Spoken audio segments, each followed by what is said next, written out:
Bueno, conmigo el profesor Rommel Escarriola, obviamente nuestro historiador. Profesor, la educación en Panamá, nos independizamos de Colombia, éramos un departamento olvidado donde no había centros importantes de estudio, y lo que hace el gobierno conservador es traer a los hermanos de La Salle, los hermanos cristianos, a que manejen la educación en Panamá.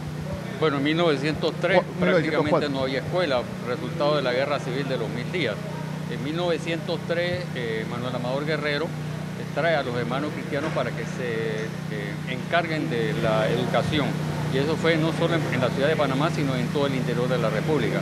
Posteriormente, el gobierno conservador, que dura hasta 1910, aunque su presidente en 1910, José Domingo Valdía, era conservador, pero se lleva a cabo una unidad entre liberales y conservadores en ese gobierno y se concreta entonces la construcción y edificación del Instituto Nacional de Panamá.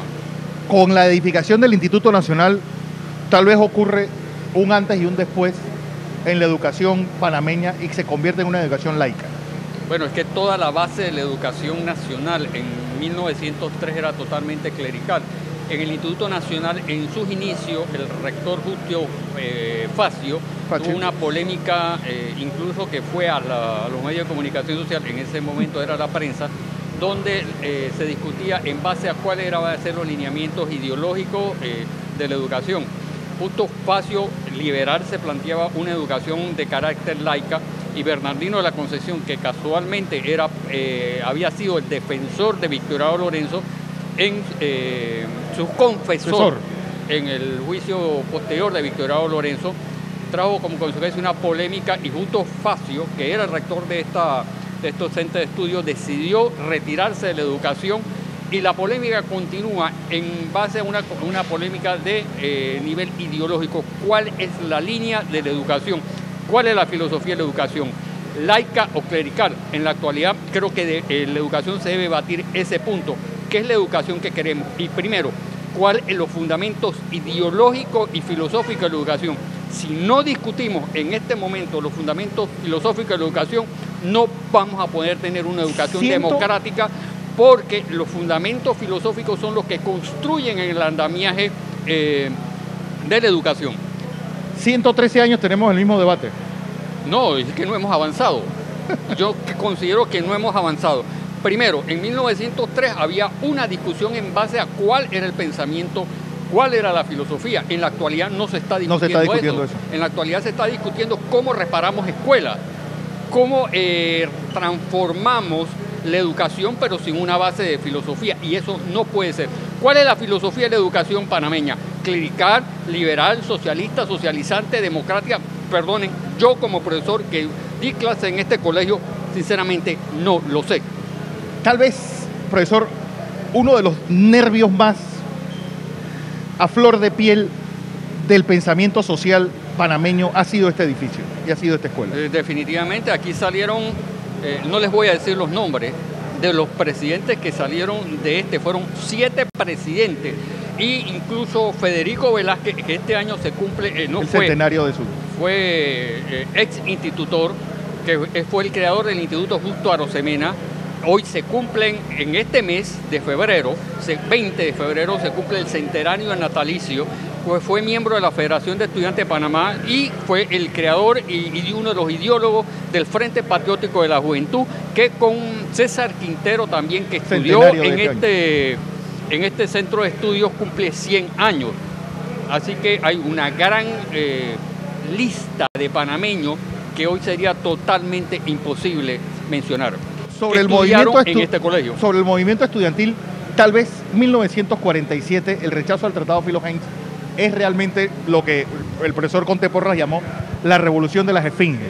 Bueno, el hecho es que el tratado de 1947, Filo-Heinz, se iba a aprobar por la Asamblea Nacional.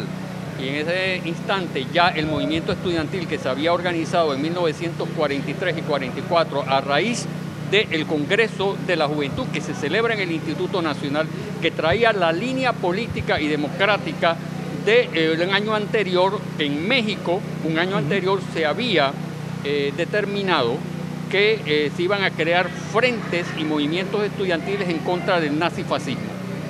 El 47 es importante porque fue en el Instituto Nacional. Mira, aquí no hubo ni comerciantes, ni industriales, nada.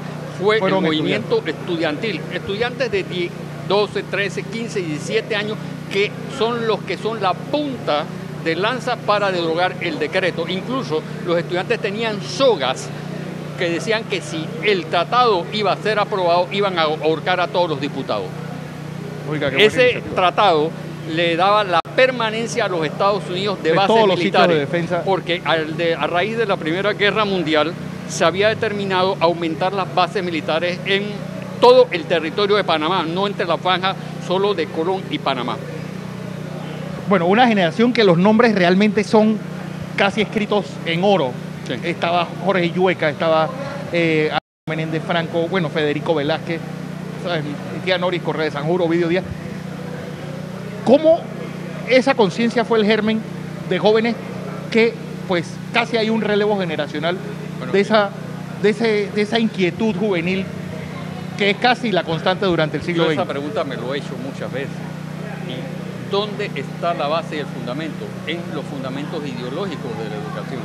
El Instituto Nacional, cuando se funda en 1903, el primer reglamento de disciplina establecía lo siguiente. Atrás de nosotros hay una escalera. Los que están viendo esta transmisión la están observando. Bueno, el reglamento del Instituto Nacional decía lo siguiente: vas a subir por la escalera, tienes que subir por la mano derecha y bajar por la mano izquierda. Hasta eso estaba.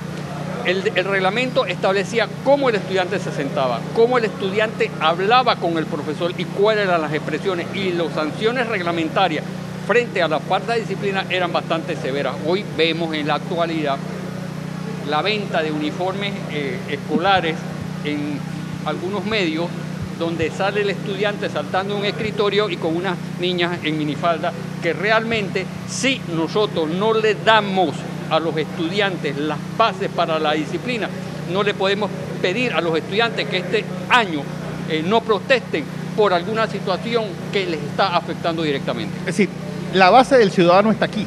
La base del ciudadano está aquí, primero por los profesores. ¿Cuál era el método de estudio del Instituto Nacional?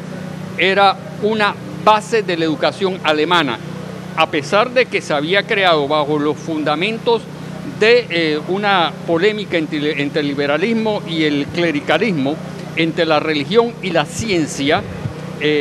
La educación, el modelo educativo fue traído a Alemania. Incluso las formas de las bancas, cómo estaban distribuidas, cómo estaban construidas, era todo el modelo alemán. Y ahí vino Richard Neumann, vino una serie de profesores incluso españoles que fueron los primeros forjadores de la conciencia cívica.